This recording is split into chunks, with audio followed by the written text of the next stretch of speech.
Guys, for today's video, napag-usapan na natin si Own Bank sa Cbank. Ngayon, pag-uusapan naman natin si Maya Bank. Ano ba yung magandang benefit or feature na makukuha natin sa pagbabangko natin with Maya Bank? In addition, ano ba yung mga some things to watch out with Maya Bank? So, importanteng malaman natin yan para alam natin yung mga current issue na kinaharap ni Maya and how did Maya respond to this. Yan. So, yun yung malalaman natin for today's video. Samahan nyo ako, pag-usapan natin yan.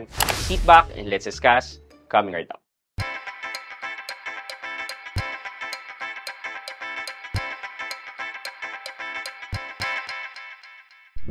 Hi guys, this is Pat and you're in Pat Quintos Review TV. So if you're new here, my channel, I do reviews about personal finance na meron ako experience or meron ako knowledge na ginawa ko niya ng videos and playlists na makikita nyo dito sa taas. At kung bago ka dito sa channel ko, you may want to consider subscribing to my channel.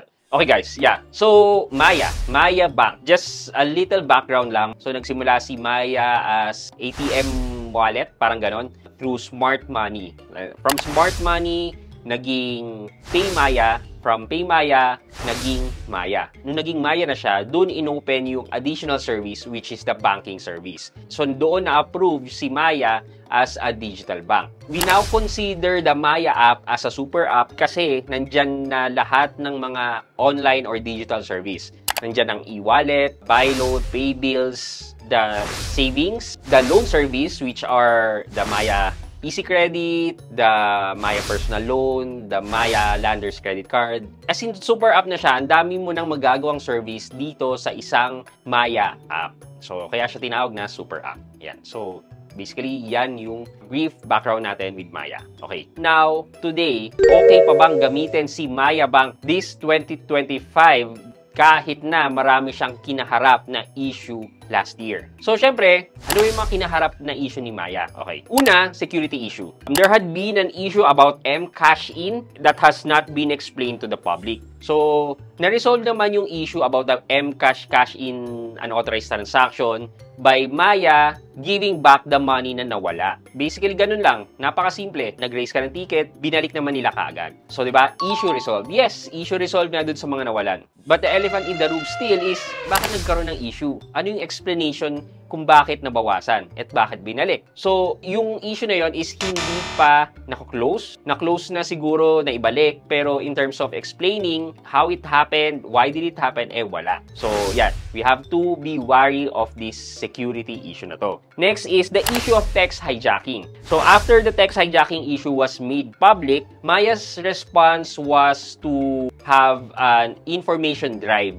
about text hijacking, which is an excellent move with Maya. Kasi there's no way to combat this naman dahil hindi lang naman si Maya, si Smart ang nagmamay-ari ng cell tower eh. So basically, hindi sa kanila yung tower. And yung tower na nandyan is possibly sa government na natin. So di ba? Yes, there's an issue with text hijacking. However, hindi siya solely na si Maya or si Smart ang magre-resolve niyan. It's an collective effort between the private institution and our government. Kasi yung government na natin ang may jurisdiction dito sa mga cell towers na to. So, enhancing the security would require our government to step in on this matter. Ingat-ingat po about clicking any link, lalo na kapag galing sa mga SMS messages. Next thing to be aware of is the changes in the terms and condition ng Maya Savings. So, meron doon na nag-highlight or nakapansin ng aking paningin, which na-discuss na rin natin dito before, is yung about the automatic debit to your savings. Ano ibig sabihin nun?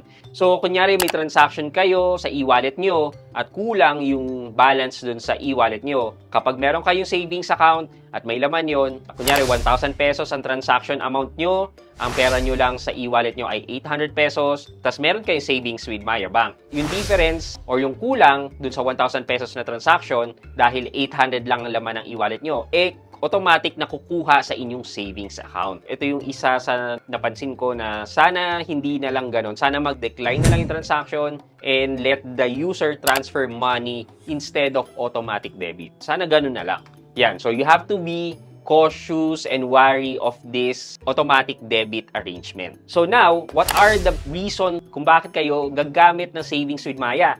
ito na yon. Katulad ni Own Bank, ni C-Bank, isa sa kinagandahan nito is daily crediting din ang interest. Sabi ko nga, kung gusto mo mag-ipon, makakatulong ang daily crediting to motivate you further na maglagay pa ng pera. Dahil nagmumukha siyang passive income, para siyang investment. Yeah, investment naman talaga. Nakikita mo kasi yung galaw, yung pasok ng pera on a daily basis. Given na 3.5% lang ang interest ni Maya at the base rate, yung tipong wala kang gagawin kahit na anong mission, well, mataas na rin po yan comparing other online and digital banks kasi like si Como, 2% ba yun? Si IMB, 2.5% yung base interest niya.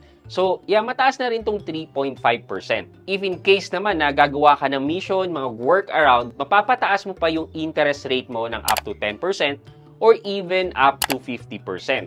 So, kung ikaw yung nagbabayad ng bills mo using Maya, well and good, mapapataas mo ang interest rate ng inyong savings account. Pero kung iniisip mo naman is gagastos ka pa para tumaas lang interest rate, well, baka kailangan mag-double think ng decision na yan. Number 2 reason is that dahil super up na to si Maya, banking with Maya will help you build a good relationship with the bank. Ibig sabihin nito, kapag nakita ni bank na maganda ang pasok ng income ng pera sa inyong bank account, well, nagke-create siya ng magandang credit standing. Ibig sabihin naman nun is pwedeng mag-open sa inyo ang iba't ibang loan service katulad ng Maya Easy Credit na pwede kayong makahiram ng up to 30,000 pesos. So, this is a revolving fund. Pwede rin kayong magkaroon ng Maya Personal Loan wherein pwede kayong manghiram and pay them up to 24 months. And mababa lang ang interest sa pagpapautang sa Maya Personal Loan. Number 3 is syempre the Maya Landers Credit Card. Mataas magbigay ng credit limit si Maya.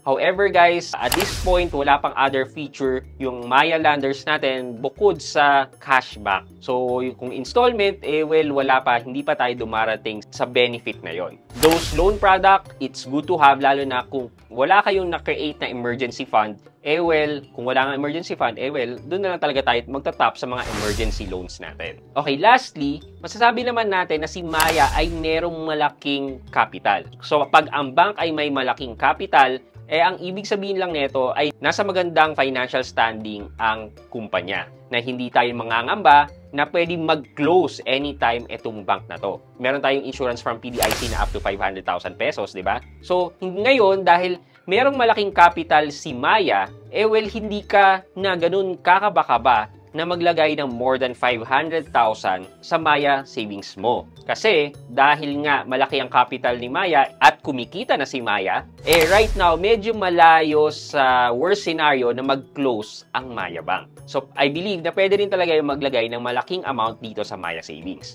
However guys, please note, yun lagi ko na rin sinasabi na please do not put all your eggs in one basket. Marami po tayong online and digital banks and even traditional banks na pwede nyong i-scatter ang inyong pera para naman yung risk ng pera nyo is mas bumaba. And syempre, kung may mangyari man doon, blessing in disguise, hindi siya ganun kasakit. Masakit dahil nawalan ka ng pera pero isipin mo na lang kung full amount yung nandun, di ba? Mas masakit yun kesa dun sa hati-hati yung pera mo in other banks. So given all those information, babalik ko po yung tanong sa inyo, sa tingin nyo ba, okay pa ba sa inyo na gamitin ang Maya Bank this 2025? For our question of the day, yan din po ang tanong natin. Isulat nyo po yan sa comment section sa baba at may chance kayong manalo ng 1,000 pesos sa ating weekly GCash giveaway. Yun lamang po for today's video, but before we end this video, mag-shoutout po muna tayo at shoutout kay at Vian Villa 7795. Sabi niya, Happy New Year Sir Pat. Yes po, maganda si Own Bank nang dahil sa inyo, kaya ako nakapag-register kay Own Bank. Thank you sir sa mga nice info na sinishare nyo. God bless us. At Vian Villa 7795, shoutout po sa inyo. Maraming salamat po at na-appreciate nyo yung content na ginagawa ko. Thank you so much. I hope you like this video. Leave a thumbs up, and if not, wala nang problema dyan, but continue to support me by subscribing to my channel by clicking the subscribe button and also the bell button sa tabi ng subscribe para ma-receive kayo ng latest notification sa lahat ng upload ko. Again guys, this is Pat Quinto and you're in Pat Quinto's Review TV. Bye-bye!